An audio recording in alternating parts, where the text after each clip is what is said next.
following is a podcast brought to you by the Alex Kirsch Project. 9, 8, 7, 6, 5, 4, 3, 2, 1.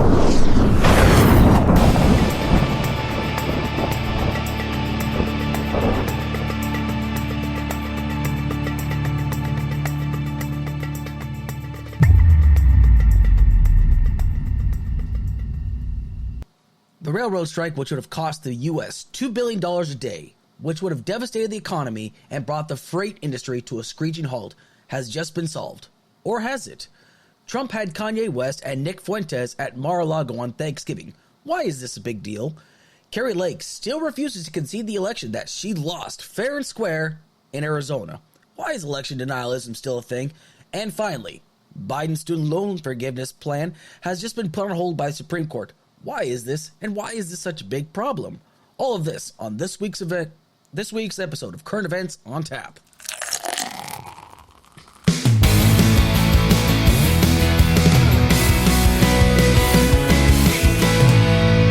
Good evening, listeners, and welcome to another episode of Current Events on Tap with your host, Alex Kirsch, a podcast from the Alex Kirsch Project. Hey, that's me.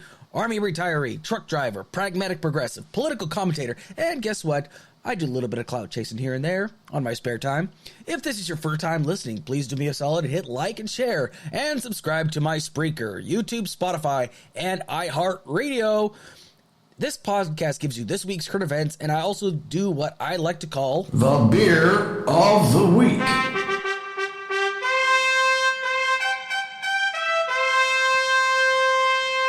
That's right, the beer of the week. I pick one beer and I review it based on price and presentation, pour, aroma, taste, and then I give it an overall rating. Be sure to catch me every Friday at 7 p.m. Eastern Standard Time on Spreaker, and then catch me at your earliest convenience on YouTube, Spotify, and iHeartRadio. Just type in the Alex Kirsch Project or Current Events on Tap, whichever is easiest, and there you will find this podcast. Be advised, there is going to be some coarse language on this podcast. I'm sorry.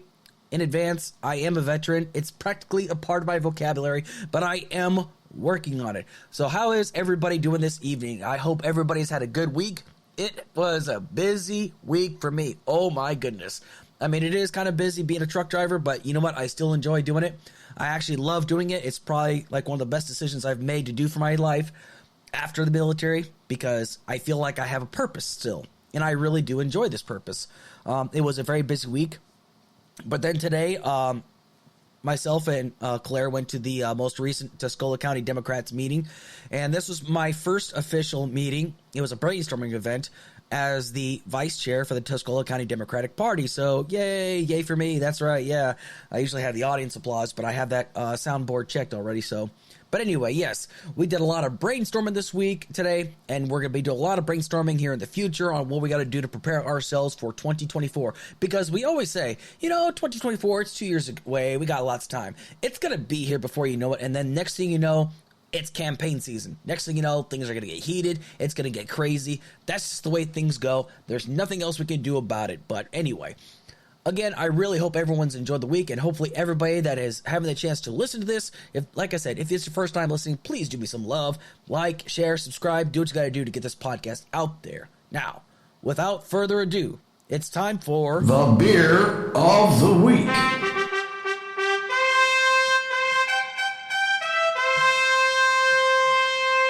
The beer of the week this week is Peroni Nastro Azzurro, which is made by Peroni Italia Brewery. Now, a little bit of history. I usually give the history for those that are first-time listeners. The history of the brewery, the Peroni Italia Brewery was established by Francesco Peroni in Vigevano, Italy, in the northern part of the country in 1846. He initially called it Birra Peroni, which is what is still called to this day. It was initially made due to the founded and built there due to the ideal climate conditions to include the beautiful glacial waters that stream from the nearby mountains. However, in 1864, the second brewery was established in Rome and was built by Francesco San Giovanni.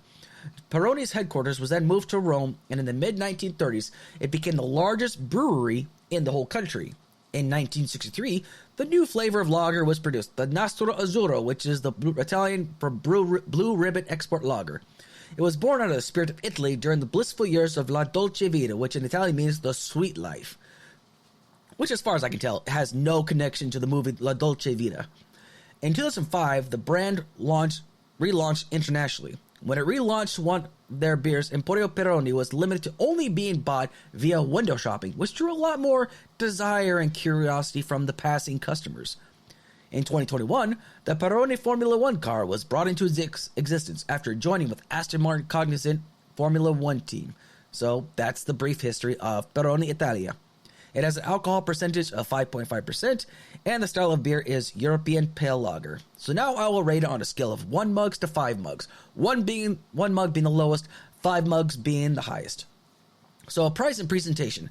I'm going to give this one kind of a 3 out of 5. It's kind of average. I bought this at the Zeal's Wine Shop in Carroll, Michigan for about $11.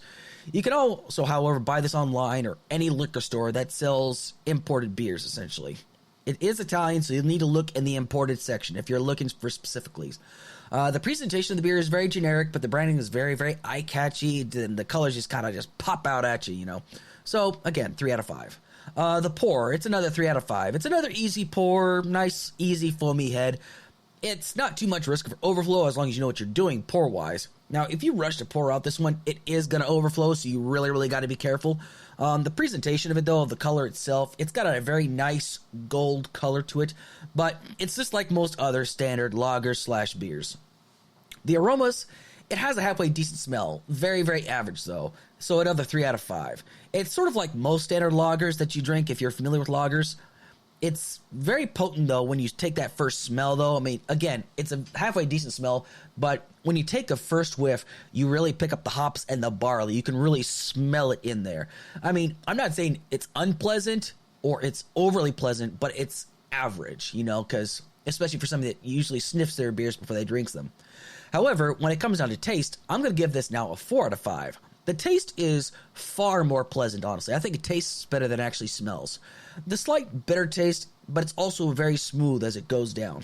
You feel the bite from the hops, but for some reason it has a very, very pleasant bite, in my opinion. You also get that slight corn aftertaste from it, because one of the main ingredients is the corn, which is made specifically in that region of Italy. But, you know, if you want to kind of get an idea of what I mean by this corn aftertaste, it's sort of like, you know, if you take corn nuts and you take a bite of some corn nuts, just the plain corn nuts, and you get that really weird corn aftertaste. It's kind of like that. It's not like taking a bite of, like, corn on the cob. I'm talking about, like, the corn nuts that you usually get for snackies and whatnot. It's a very good sipping beer, that's for certain. It's not one you take a giant chug or a giant one you really chug fast on. It's one you take your time with, in my personal opinion. Now, I don't know if this is the kind of beer I would want to drink warm. Now, what I mean by warm, I mean by room temperature, because some people consider room temperature to be warm, but that's kind of how they drink it over in the European countries. Speaking of which, let's go ahead and take a drink real quick. Yeah, I mean, again, it's got that smooth taste to it, and then that's that corn aftertaste afterwards. And usually when you burp, you get that nice little pleasant corn aftertaste afterwards. So again, 4 out of 5. So overall, I'm going to give this a 3.5 out of 5. It's not a horrible import beer by any measure. It's above average, I'd say. Slightly above average. It's not the greatest import beer, but again, it's a good one. It's one that I like to kind of sip and take my time with. So definitely a sipping type of beer. But again, it does have a very pleasant taste to it. So once again, overall taste, 3.5 out of 5. Now, on to serious business. Time for current events.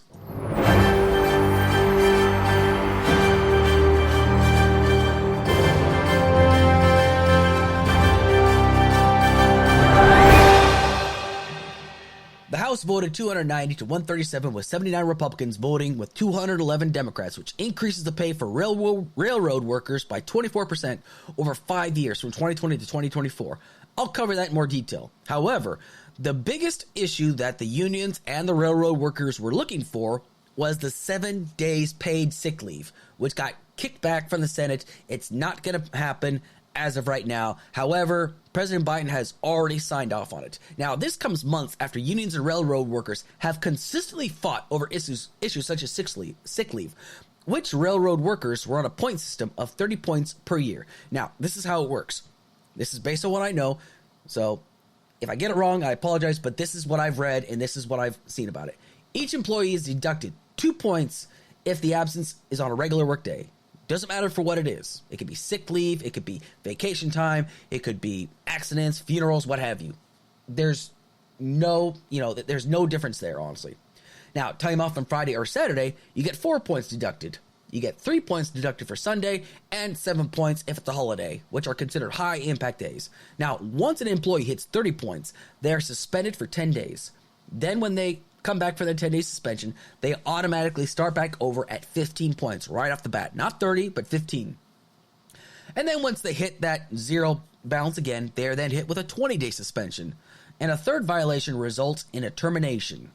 Now, this has caused a great deal of pain and hardship for railroad workers and their families.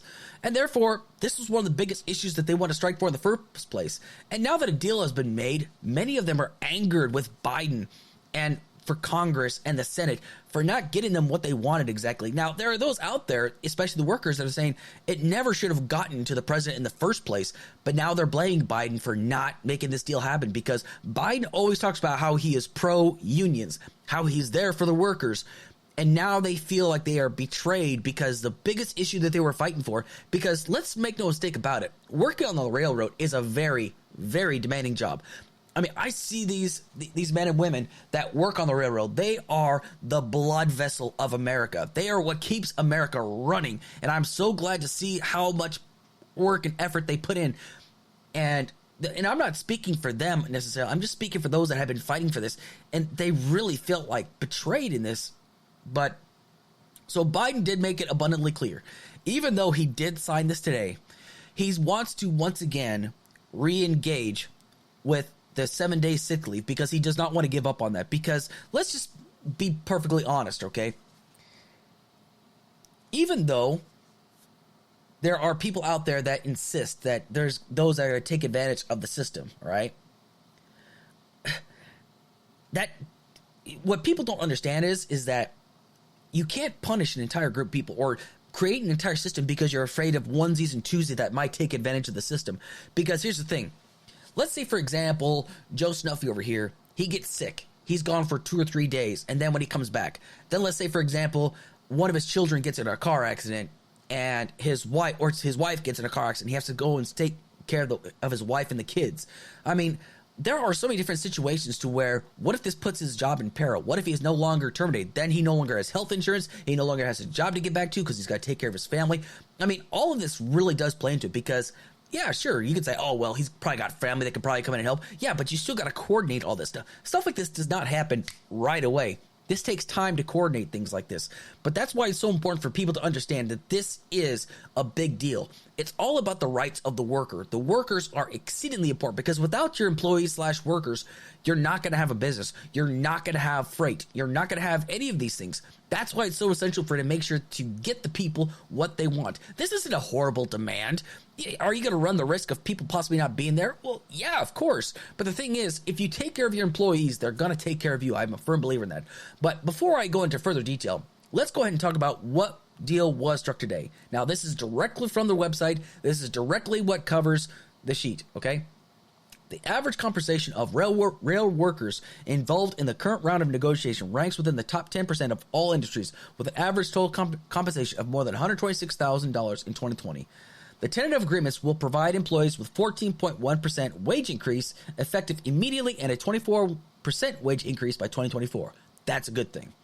Estimates show that by the end of the agreement, the average rail workers' total compensation will reach about $160,000 per year.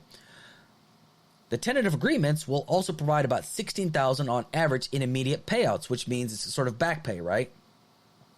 The industry's benefits ranks highest category, the platinum level status as defined by the Affordable Care Act.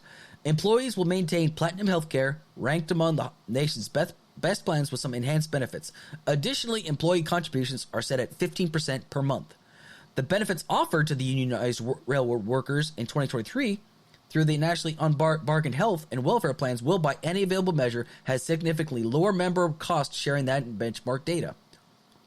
The average unionized Class 1 freight rail employee currently receives 3 weeks of paid vacation and up to 14 days for personal leave. More senior employees receive up to 7 weeks of paid vacation. Some rail workers receive paid sick leave, while others have access to supplemental paid sick leave and accepting up to 52 weeks. Now, again, this is just some rail employees, okay? Okay. Anyway, the tentative agreements provide an additional personal leave duty day for all employees, address several scheduling and related matters for operating crafts, and adjust travel away from home expense and reimbursement provisions for track maintenance employees. Now, the only matter that union and rail workers wanted was the 7-day sick leave without penalty. As explained in earlier episodes, each rail worker is given 30 points a year upon employment. Now, again, it's regardless of any reason that they could be docked by this. Now, on paper, it looks great. On paper, they say, oh, yeah, you'll be fine. But there are employees and there are workers that have complained about how this actually has devastated them. Because at a moment's notice, some workers get called up and have to spend a few days away from home. Now, let's say, for example, let's take this hypothetical where Joe Snuffy takes 8 days, or like not 8 days, but 5 or 6 days, right? He can make up these days, but some of these days that he makes up, it's only after working 14 days without any days off. That is really hard. Now, as a truck driver, when you work OTR, right, you can drive up to 70 hours in a week, which is basically about 5-6 days, usually maybe 5 days if you're lucky. That's if you're just go getting, driving 11 hours a day and, sleeping 10 hours and whatnot. But the thing is, though, by the time you reach that point, you get 34 hours off, which is basically your time off for you to do laundry, for you to sleep, to catch up on things, to kind of rest, to recuperate, take showers and whatnot. But after that, you're back out on the road. This is 14 days of consistent work without any days off. That has got to be taxing. Now, I've never done railroad work.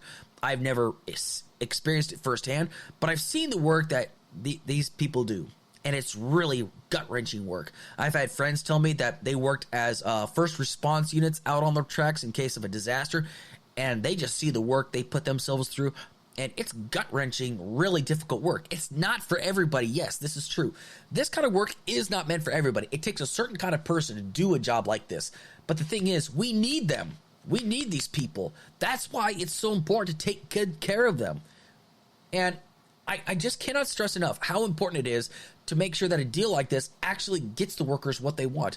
It's not a huge bargain. It's not like they're asking for much. They just want to make sure that the sick leave that they can take isn't going to penalize them in the future. I've had argument after argument after argument with people online about this. Maybe I shouldn't have these online arguments, but I can't help it. I have a really bad problem. I might have a problem. I have an addiction. It's entirely possible. But the thing is, though, there are people that are misinformed about this topic, and it's important that we spread the awareness on this. So, do they have a right to be upset? Yes, they have a right to be upset. They feel like they went to the president that says, I'm a union guy, I support the unions, and they feel like it's a slap in the face. Now, I want everybody to understand something. The president should not be the end-all, be-all of everything, because an executive order can only go so far, which I'm going to talk about later on. An executive order can actually be, prevented by the Supreme Court, because then you're going to have to weigh it out, they're going to have to weigh out the legality, they're going to have to talk about it, they're going to have to hear the arguments about it, so it's going to just get drug out. The fact that Biden was willing to have Congress and the Senate, between the Democrats and the GOP, come together to work on this, and they got a bipartisan agreement in the House, and then it went to the Senate. The first part got approved by the Senate, but the second part did not get approved. The second part, meaning the 7-day sick leave, did not get approved by the Senate. But the fact of the matter is the fact that this is a bipartisan agreement. Again, bipartisanship is so essential in this country. It's what keeps this country flowing, for crying out loud. We need bipartisan efforts. Even if we disagree with our opponents, we need to work with them. And that's why it's so important that an issue like this is brought to the forefront, and that thankfully they were able to solve most of the issues, but they didn't solve all of the issues. Again, the workers have every right to be upset. They have every right to feel like they're betrayed. But listen, negotiations have to be made. Biden is still willing to look at and re-engage on the issue of 7-day sick leave. When that happens, it's anybody's guess. All in all, this is a bipartisan win, and let's hope that for now, the unions and the railroad workers are satisfied with what they have as of right now. That remains to be seen, though. So recently, Kanye West was invited to Maralago for Thanksgiving and decided to bring along Nick Fuentes, his new partner in crime. He also decided to bring on Milo Yiannopoulos. For those not aware, Milo Yiannopoulos is also a Trump loyalist fan kind of deal.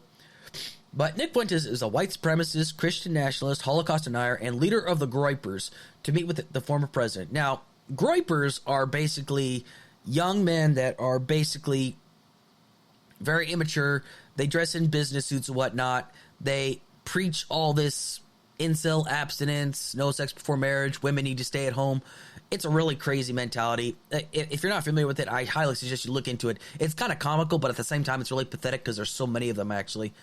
But Fuentes was quoted saying that he liked Trump when he went off script and how he stuck to how he usually speaks, which is unhinged, completely off the cuff. And Trump apparently turned to Kanye and said, I like this guy. He gets me. Trump eventually then wanted to deny knowing anything about Fuentes before the meeting and actually ended up blaming Kanye West for this matter. But, you know, we all know that Trump loves to blame people and will always deny, I never knew this person. Nah, I never knew this person. I don't even know who they are. Guarantee he know who Nick Fuentes is. I mean, I do like to say that Trump is a complete moron, but he knows these people.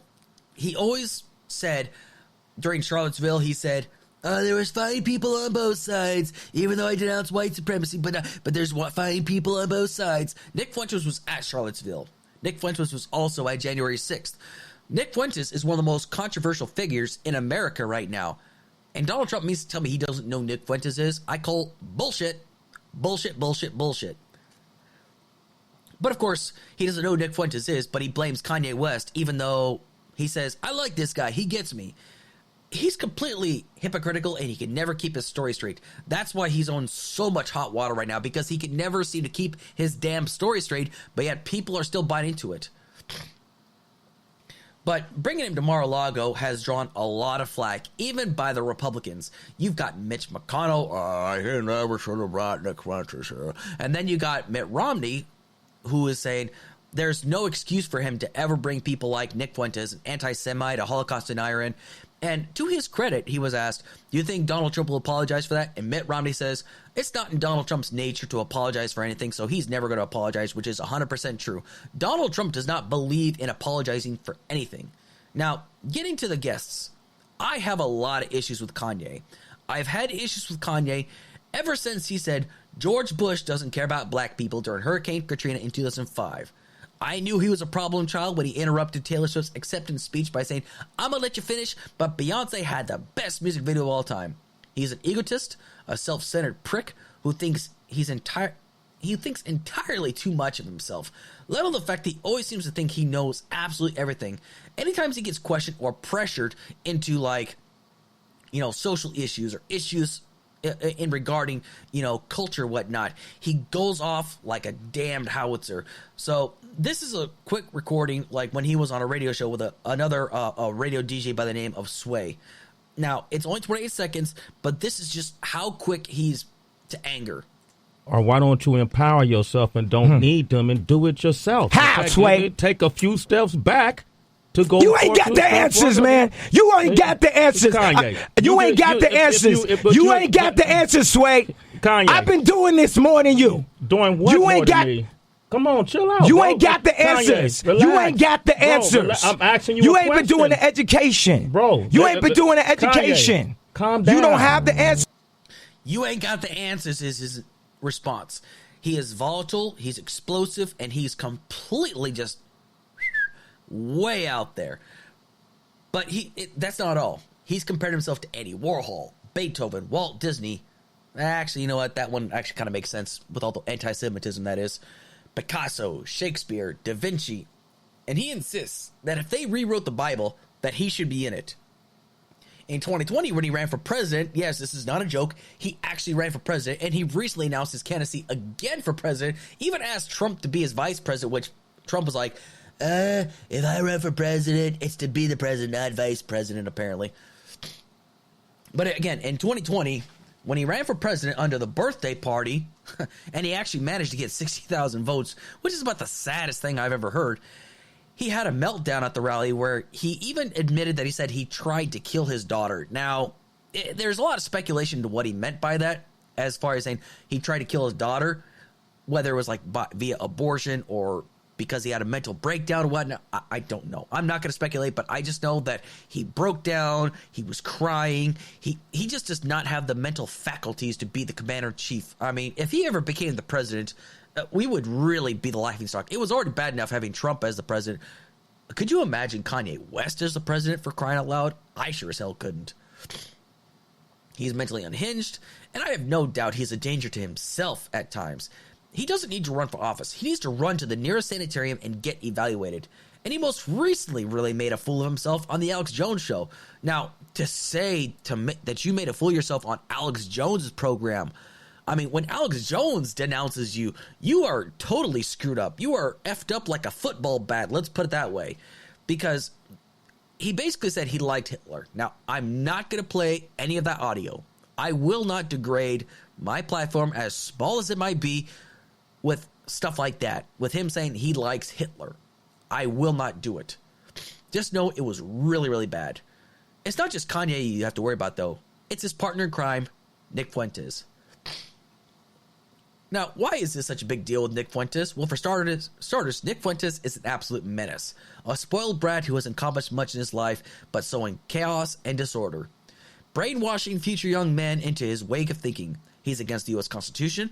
He believes in the Great Replacement conspiracy theory that white people are being systematically wiped out by minorities and immigrants coming into this country and destroying our so-called values and way of life, belief that women shouldn't have rights to vote, and spouts off on a number of Holocaust denialist monologues. He has held conferences called AFPAC, which is America First Political Action Committee, where Marjorie Taylor Greene and Paul Gosar were in attendance and speakers at this event. Now, before Nick Fuentes was thrown off Twitter, he said ridiculous things like, "I am the next Rosa Parks." He stated this after he was thrown off an airplane for not participating in the mask policy during COVID. He was being completely irrational and confrontational with flight attendants, and this resulted in being kicked off planes, and eventually he claims he's on the no-fly list. However, he isn't the only one who considers himself Rosa Parks. There are groypers and other white nationalists who consider him the greatest civil rights icon since Rosa Parks. Now, for the record, I actually tried to get under his skin on Twitter, and he finally blocked me when I managed to take a picture of a cat being spayed and neutered, and I put his face over the cat's face, and it said, "Remember, ladies and gentlemen, always remember to spay and neuter your groypers." And he blocked me after that, and it was one of the greatest blocks I've ever received from anybody. So, but that's the only relationship I have with Nick Fuentes. Now, before anyone says, "Well, wait a second, what about Joe Biden being friends with Robert Byrd?" The man was a former Klansman. Okay, for the record, Robert Byrd was a KKK member for a very, very short time. Yes, he was a Klan member. There's no denying it. He was an exalted Cyclops. Yes, this is true. He was not a Grand Wizard. However, he left the Klan after a very short stint. About a year, maybe 2 years, I think. Maybe even 5 years. I don't know. In his later years, he said it was one of the greatest mistakes and biggest regrets he's ever had in his life. And even after initially fighting against the Civil Rights Act of 1964, he became a huge civil rights icon. Even the NAACP recognized him as a champion of civil rights. So the two don't necessarily equate. Robert Byrd is deceased. He is not responsible for the hateful rhetoric that is going on today. Fuentes, however, is. Now, here is what's most frightening, though. Nick Fuentes has been known to say some disgusting rhetoric, but while he is banned from most mainstream media outlets, there are those who either repeat or say the exact same things that he does. And they have nationwide audiences. Now, credit for this audio goes to The Daily Show with Trevor Noah. Listen to this. You know, they say about America, they say, diversity is our strength. How precisely is diversity our strength? You got to recognize the fact that this is a godless country. I hate it. You're right. They're godless. That is exactly right. I never talk like that, but it's true. Black people are violent, you know. They have chaos and violence in their communities. Send the military into these black neighborhoods, make the streets safe. They'll complain about it. It doesn't matter. We should send in the troops if necessary to restore order. Enough with the Jim Crow stuff. Who cares? Oh, Yeah, to drink out of a different water fountain. Big fucking deal. Oh, the legacy of Jim Crow. That was 67 years ago. It is ancient history now. Russia. Can we give a round of applause for Russia? And why shouldn't I root for Russia, which I am? The fundamentals of our worldview, a society where boys and girls get married as teenagers and start having kids. We need these ladies to get married. And it's time to fall in love and just settle down. Guys, go put a ring on it. And they have big families and a high birth rate. We have to do something to increase our birth rate, or the vacuum that's created will be filled by people that don't believe in our values. We live in a big Middle Eastern bazaar. We're a big fucking Middle Eastern bazaar with people sitting on blankets and selling cockroaches on sticks. We have a moral obligation to admit the world's poor, they tell us, even if it makes our own country poorer and dirtier and more divided. And white people are done being bullied. Discriminating against and denigrating, just denigrating white people. Trump's got to get in there and never leave. Elect Trump one more time and then stop having elections. President for life, that sounds good. Maybe we're going to have to try it.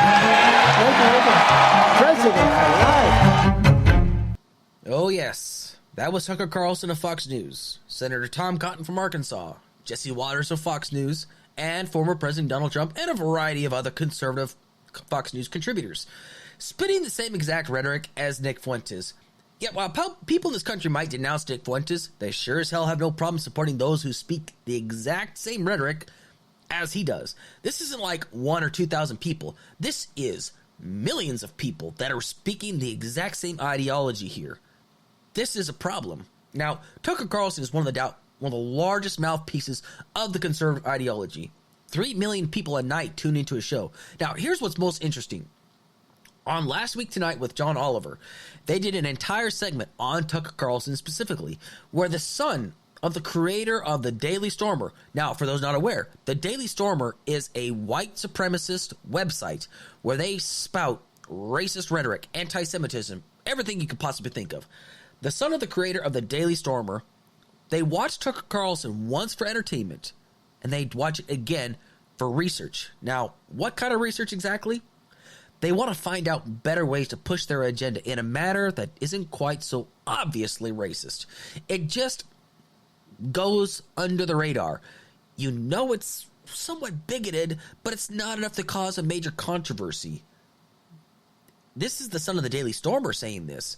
I mean, I guess he no longer believes it, but his dad and his family, whatnot, that's what the white supremacists watch Tucker Carlson for this specific reason, because he does a much better job of spreading white nationalist propaganda than they do.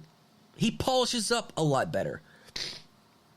Now, these conspiracy theories that they consistently push is what led to the Buffalo mass shooting in Buffalo, New York. The shooter literally said the reason he went on a shooting spree was because of the Great Replacement conspiracy theory. Now, for those not aware, again, it's this idea that white people are being systematically replaced by minorities and immigrants coming into this country. I have heard these theories, and I've talked against these conspiracy theories, against these morons that spread these lies, and they are ridiculous. For starters, you are worrying about something that you have absolutely no control over, and it is absurd. One day, all white people will be gone. So will brown-skinned people, fair-skinned people, albinos, tan-skinned people. Someday we will all be one skin color, one ethnicity, like the people in South Park, where they're the people from the future. They're all ethnicities in one body. They are one skin color, speaking one crazy language. Now, it's not going to happen now. It's not going to happen tomorrow, 10 years, 50, 100 years, not even 1,000 years. I figure this is going to happen tens of thousands of years from now. I mean, there is no way to know how long it's going to happen. But they are going to scare you. White nationalists are scaring you into thinking that the end of the white people is near. It isn't. Now, I'm telling you, and I'm asking, for those with a lick of common sense, we have got to do our part in combating this. Now, what do I mean by combating? I doesn't mean go out and fighting people, okay? The best way to fight this is spreading the truth on this matter, whether it's on social media or talking to friends at a coffee shop or something. But here's the truth of the matter, and I'm saying it right now. White people are not in danger. We are not being bullied. Immigrants are not coming to take your jobs. They're not coming to replace you. Black people are not violent by nature. Arabs from the Middle East are not infiltrating our ranks to spread Sharia law in this country and to replace Christianity with Islam. CRT is not being taught in elementary schools to radicalize children into hating white people. These are all lies. They are saying this because it's buzzwords. They're saying this to scare people. It is a crock of shit, honestly. You've got to stop believing this stuff because I can't believe I keep on having to say this, but they have no proof to back this up. For anybody that's going to bring up, well, what about in Rhodesia? That is an entire episode in and of itself as to why Rhodesia went the way it did. But this belief that white people are going to be massively exterminated by minorities is completely absurd. Or another crazy conspiracy theory that when white people become the minority, that, you know, black people or Hispanic people or Asian people are going to take revenge on the white people because we were oppressors at one point. That's absurd. Completely absurd. Don't you think that means you should probably be kind, maybe? Just a thought? I mean, it just seems to think that people are automatically believing that everyone that is not white is somehow more violent than the rest of us, or they might cause harm to us. They won't. This is why there is still an issue of racism in this country, because people still believe in these racist stereotypes. It's not going to happen. What's going to happen is eventually all races are going to go. All ethnicities are going to disappear because we are all going to be one people like we're supposed to be from the get-go, honestly. But it's not going to happen for thousands of years. So you're worried about something that's completely out of your control.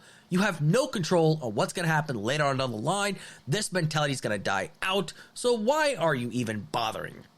Everything that these white nationalists, these white supremacists, these crazy conservative people on Fox News that spread these lies, that's all they are. They are all lies. Take that and put that in your pipe and smoke it. So, once again, Kari Lake is still fighting the election results in Arizona. You know, she somehow still manages to find it hard to believe that Katie Hobbs, who didn't really campaign, according to her, somehow still won. Well, let's just remember something. There are some candidates in this most recent election that didn't really do much campaigning, and they still won. It just happens. It's hard to explain. Why is it? Well, probably because more people are familiar with the candidate, and maybe it's like, hey, don't need to. Well, let's take the thumb of Michigan, for example. Paul Whitney and Burt Van Dyke campaigned their asses off. They did a great job, too. But Paul Whitney made a very interesting point today. He asked, why is it my opponent didn't campaign? He said, I don't need, and apparently his opponent said, I don't need to, because we live in a very, very conservative area. Now, again, the people still participated and voted, right? But Paul Whitney campaigned his ass off. His opponent did not. He hardly did anything. Kari Lake looks like she was campaigning her ass off, too. And apparently Katie Hobbs didn't do that much. She still managed to win the election. It's not too far out of reality. It just goes to show that Katie Hobbs obviously did a better job. And somehow the people that voted her believe that she will be a great governor for the state of Arizona. Which, that remains to be seen, but hey, we have no doubt to believe. We have no doubt to doubt or otherwise. Now, here's the funny part. Kari Lake thinks because Katie Hobbs was Secretary of State, she should have recused herself from being able to run for election. Now, wait just a New York minute. Didn't we have somebody in Georgia who's been governor since 2018 that was also the Secretary of State before he became governor? Let's see. Who was it? Who could it possibly be? Was it, I don't know. Satan? Okay. Not Satan. Satan, I get it. I know. But it was, in fact, Brian Kemp. But for some reason, it doesn't seem to be a big deal if a Republican does it. But God have mercy on our souls. Don't let a Democrat do it. Not the evil Democrats. That's right, the evil Democrats. The evil Democrats. I mean, the hypocrisy never ceases to amaze me with the GOP. However, Katie Hobbs is still going to be the governor for the state of Arizona. Sorry, Karen Lake, but you lost. It's time to go be a Karen elsewhere. You know, I don't know what it is, but the rumor of election denial just does not seem to end. I talked about it before, how there was vigilantes guarding drop boxes to protect and to ensure election integrity. First things first, that is not in their job description. They don't have any right to do that. Yes, they have every right to be on public area, but they weren't there just to, be in public areas. They were there to intimidate people to prevent them from voting. That's what vigilantes like that do. It's no different from 2008 when the Black Panthers were outside of a polling place. Even if they say we're here for the best of intentions, they were still out there with billy clubs and whatnot, and it could be classified as voter intimidation. There's no doubt about it, honestly. Now, Kari Lake is an election denier. She believes that things like 2,000 Mules, which is the fraud geometry by Dinesh D'Souza, is the word of gospel. Donald Trump buys into it, even though I know for a fact that Donald Trump knows he lost the election, but he refuses to concede to the election still to this day. But the thing is, though, it just seems as while so many Republicans were, strong enough to concede, like Tudor Dixon, she conceded the election. Doug Mastriano conceded his election. Dr. Oz conceded his election. There were so many Republicans that were willing to sack up and say, I lost. Congratulations to the candidate. That's how things are supposed to be. But Kari Lake, for some reason, has a problem. I don't know if it's because she's just stubborn or she wants to appear strong or something like that. I don't know. It doesn't make any sense to me. The fact that she is still quoting and wondering if this election was free and fair goes to show just how deranged people like her are. This election was free and fair. They just did the final tally again, and they proved that the election was free and fair. The 2020 election was proven free and fair time and time and time again. There was over 60 lawsuits that were taken into the court. The Supreme Court didn't want to hear it because there was no basis for it. 60 court cases by different federal judges, many who were appointed by Trump, and they all said, no, you've got nothing. It was a free and fair election. But yet there are people out there that still think the election was stolen from Trump. There are people out there to this day that still think the election was stolen. And it's completely bonkers, honestly. And Kari Lake is no different. Now, Kari Lake could very well be a frontrunner to be the running mate for Donald Trump should he win the nomination for president of 2024. Now, this remains to be seen. My money is still on Marjorie Taylor Greene being the running mate for Donald Trump. Why? Because she has been one of his staunchest and hardest supporters. She's one of his biggest cheerleaders. While she should be out there governing and representing her district, she's out there campaigning with Trump during 2022. That was her biggest priority. So honestly, I see Marjorie Taylor Greene being the vice president. That's just my personal opinion. It could be Kari Lake, though, because she's also a Trump cheerleader. It's anybody's guess right now. We still have the runoff in Georgia. Should Raphael Warnock win, will Herschel Walker concede? That also remains to be seen. That's also anybody's guess. He's probably too busy talking about how vampires and werewolves are cool, but how werewolves can kill vampires. I mean, that guy doesn't know where he is half the time, and that's the damn truth. So the Supreme Court decided that they want to hear arguments first as to whether President Biden has the constitutional right to forgive student loan debt, which will help out middle-class people who took out student loans in order to be able to afford to go to college. To get an education, that's kind of important, especially in today's country. The program would cancel $10,000 of student debt for borrowers earning less than $125,000 a year or couples who file taxes jointly and earn less than $250,000 a year. Now, Pell Grant recipients would be eligible for an additional $10,000 in debt relief. This is expected to help out 40 million borrowers. Again, 40 million borrowers. Now, the Supreme Court will hear arguments starting in February. Now, this does mean that the program is put on a temporary hold until then. So, basically, we got 2 months until the Supreme Court hears the arguments, which means everybody right now in this country that took out student loans that's been banking on this basically has to wait and has to prioritize and has to budget a little bit longer.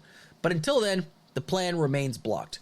Now, keeping this in limbo, again, puts millions of people, those 40 million people, in financial hardship. While the many who think that people who go to college take out student loans should be the ones to pay it back, without realizing that these loans accrue interest over time, which means it takes longer to pay the loan back, which means budgeting becomes more difficult for many.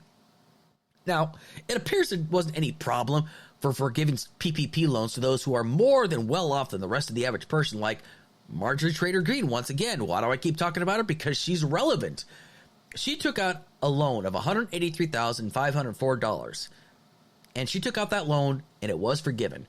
Now, people will defend this by saying that the forgiveness would be granted if the money was used as intended, which in her case, it was. So, her loan was forgiven. Okay, cool. But this applies also to the students who took out student loans. They took out student loans with a specific reason to go to college, to get an education. Student loans are predatory as is, and they do in fact take advantage of those who just want that education, and they may not be able to afford tuition. Now, tuition rates across the country continue to climb, let alone the fact that, you got to worry about food, you got to worry about gas, you got to worry about, especially if you're a student athlete, yes, you might be on a scholarship, but you still live on a budget from time to time. It's not easy, okay? It's not easy. It doesn't matter what the degree is. It could be underwater basket weaving, for crying out loud. Hey, you want to get a degree, a master's degree in underwater basket weaving, right? And you take out the loan. Yes, you still have to pay the loan back. However, it could take somebody 10, 15, 20, 30, 40 years to pay off their student loans. It takes you less time to pay off a $50,000 car than it would for you to pay off a $50,000 student loan, because the interest rates continue to climb. They might be at a fixed rate, but then they might continue to climb over a period of time, and it's completely unfair. Now, this could be a very subjective take, and it very well could be. When it comes down to colleges, right? Now, I'm easy. I have a privilege, because my college is taken care of. I don't just have the Montgomery GI Bill, but I also have the $50,000 that I got my first enlistment from joining the Army in 2001. So I can use that. My college is taken care of as far as I'm concerned. I'm just talking about the people that don't have that fortune, the people that don't have that. When you look at this from this angle, going to college is essential. There's nothing more important than getting an education. I'm just putting it out there right now. I'm a huge fan of Mark Cuban. The reason why I'm a huge fan of Mark Cuban is because he's been there. He's been in our shoes before. He's very proud to be an alumni of Indiana University. But he talks a lot about why college is so important. He always encourages younger entrepreneurs to go to college because nothing is more, useful. Because that education that you get, you go there to learn. And when you get out of college, you get paid to learn, essentially. Now, there was a conference he took part in, because he does a lot of lectures, and I really respect this. He was asked, what advice do you have for high school students going into college? And he says, if you're a junior or a senior and you're getting ready to go to college, pick the cheapest community college out there to get all your basic prerequisites out of the way. Because you don't need to go to an Ivy League school to get, intro to math, intro to writing, intro to this stuff to get all your prerequisites out of the way. Go to an accredited school, as long as it fits within your plan, and make sure that college goes along to whatever college you want to go to next that will accept those accreditations. That way, you can go to school full time, maybe even get a part-time job to help pay for that college. That way, then, you don't have to go to Harvard and already have to be saddled with $30, $40, $50, $60, $100,000 debt right off the bat. This could actually be beneficial. Once you get your prerequisites out of the way, and then, it's great. You can finally go off to this Ivy League school that you've always dreamed of. Now, take it from me. I went to University of Maryland Global Campus, right? And I'm very, very proud of that. I have an associate's in the arts, and it's just as good as any other associates of the arts like anybody else has. Granted, maybe their university is a little bit more prestigious than mine, but an associate's is still an associate's as far as I'm concerned. But whenever I decide to go to an actual prestigious school of some sort, I know that this associate's degree I have is going to carry over to whatever school I decide to go to, whether I decide to get a bachelor's degree or a master's degree, whatnot. Now, when he was asked, what advice would you give somebody that's about ready to graduate college? He says, don't go out there and look for the perfect job. Yes, granted, you might go to college for like business, right? But the thing is, though, he says, once you graduate from college, what's some of the things that some people do when they're in college? They like to party. There's no secret.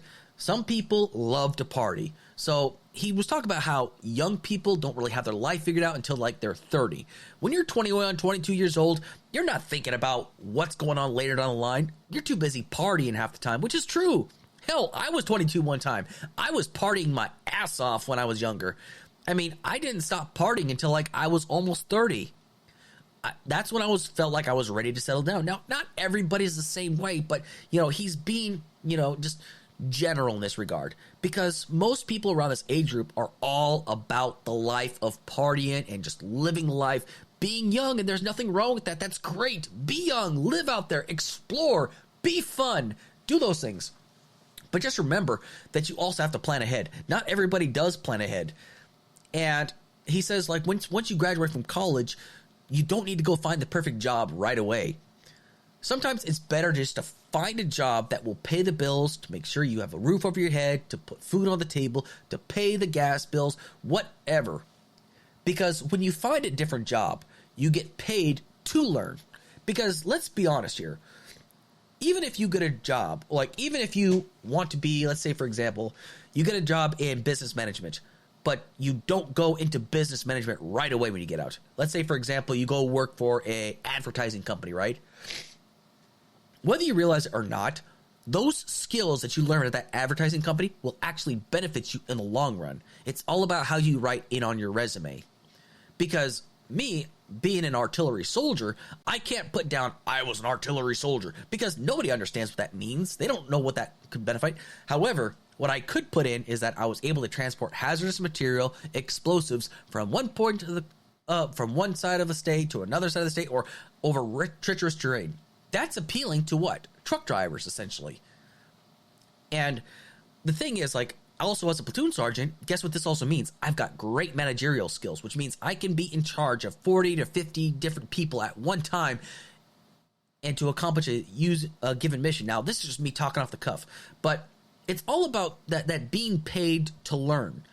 The job experiences you go out in the real world, even if it's a small, minute, fast food job, you still get paid to learn in a way. Now, working in fast food, working in truck driving, working in jobs may not be ideal at first, but the thing is, though, they teach you so much if you're willing to listen, for crying out loud. There's nothing wrong with working a job that sucks. I've worked plenty of jobs that suck. I remember working in a green bean cannery where I was picking off stemmed beans for, 7 hours and 15 minutes a day, one 15-minute break and one 30-minute lunch. You couldn't stand, you had to stand, you couldn't talk. It taught you a lot about patience, though, I tell you that much. But again, it's all about being paid to learn. Learning about yourself, learning how you can grow. Now, what does this all have to do with Biden's student loan forgiveness? There are people out there that think the young people that took out these student loans just pay them back. Yes, they should pay them back. But this $10,000 that can be taken off of their debt means the world to them. I keep saying this. A $10,000 debt forgiveness could mean making your next car payment, paying your mortgage, paying your rent, making sure that you can complete another payment on time of some sort. This is so beneficial to the American people. There was never any question about bailing out bankers, bailing out corporations. Obama bailed out GM. Trump gave tax cuts to AT&T, and then they ended up saying, hey, we'll pay our workers $1,000 as a bonus, and they ended up firing 38,000 people. I mean, a bailout like this could benefit 40 million people. And it's so vital for them to, and I'm not saying government is the answer to all of our problems, but for crying out loud, if you are going to bail out one group of people that's in the upper wealthy class of the top 1%, but yet you're going to ignore everybody else who actually contribute to the economy, if not more than these wealthy people, the wealthy 1%. What's the risk, honestly? Because the money that you forgive for them, they're able to put back into our economy. You know what usually happens with some top 1%ers? They end up putting that money offshore in an offshore bank account. They pay their shareholders. They buy back stock, what have you. They take care of their companies and themselves first. That's what they do. That's their money. They are forgiven. They can do whatever the hell they want to. But the thing is, though, there seems to be a problem with helping out 40 million people that took out student loans for getting an education. It's important lessons like these that we need to take into account. Now, should there be a solution to make sure that student loans aren't so predatory? Absolutely. But that's not happening anytime soon. This, however, is in the now. We are in the present. And the people that took out these loans need a little help. There's nothing wrong with them getting a little help. Now, Claire and I were able to pay off her student loans, but we fully support the people that took out student loans that will pay them back, but to get a little bit of help. It's not that difficult. It's not that complicated. It's just common sense, honestly. So we're going to see what happens. I know I'm going to be talking about this again. I'm definitely going to be talking about this more likely in February, and we'll see where that takes us in that regard. So anyway, I'd like to close up this week's episode with saying once again, thank you to everybody that has taken the time to support me, everybody that has taken the time to help me get to where I am today, and once again, thank everybody that's been listening to this podcast. If you haven't done so, once again, hit like, share, subscribe. I really do think it's important, one thing, and I said this today during our meeting, was that when it comes down to the spreading of information, the one thing that you're going to do a lot is combating misinformation. You're going to be combating rhetoric. Rhetoric is something that certain people are very good at doing. They use certain buzzwords. They use certain key phrases. They do just enough to get people in a panic. Because people, if they are trustworthy enough, can convince anybody about anything, essentially. When they talk about CRT, there was a story in Tennessee about how CRT taught a young girl that she is ashamed to be white, and her mom made a complaint. However, it's never been proven. Nobody knows who this little white girl is. Nobody knows who the mother is. Nobody knows what school this took place at. Nobody knows the teacher this took place at.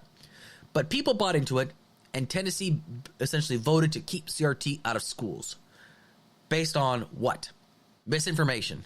The buzzword that gets people talking. For those of us that want to fight back against misinformation, I always tell you to do this one thing. Do your research. Don't leave it to me. Don't leave it to another candidate. Don't leave it to any one person. Trust, but verify the source. Even me. If I am wrong about something, you could put me on blast and say, hey, Alex, you were wrong about this. And I will say, you know what? You're 100% right. I was wrong on this issue. There is nothing wrong with admitting that you were mistaken or you were flat out wrong in this issue. But again, if you want to combat misinformation, if you want to combat rhetoric, you've got to be right. You've got to trust but verify all the information. That includes everybody. That even includes the current president of the United States. Don't be ashamed of having to fact-check our commander-in-chief. He is a human being. He is capable of making mistakes. There's no such thing as a perfect individual. I'm sorry. It's how things are. But the thing is, I always stress to people to do your research. Be vigilant. Do your due diligence. Don't just take one person's word for it. You've got to be your own best source of information. Find whatever works out there. Don't just rely on any one person. I keep saying that because I have to stress it so much. So, anyway, I hope everybody's enjoyed today's show. Hopefully everybody's enjoyed the replay. Hopefully my language wasn't too bad or too coarse this time around. Anyway, I hope everybody has a great weekend. Everybody has to stay night, stay warm, stay vigilant, stay hydrated, drink water, take a knee. Everybody have a great night.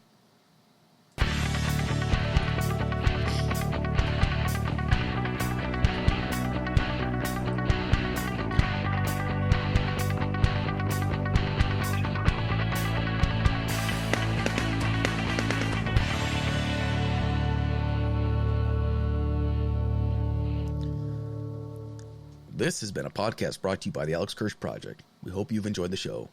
Thank you and have a good night.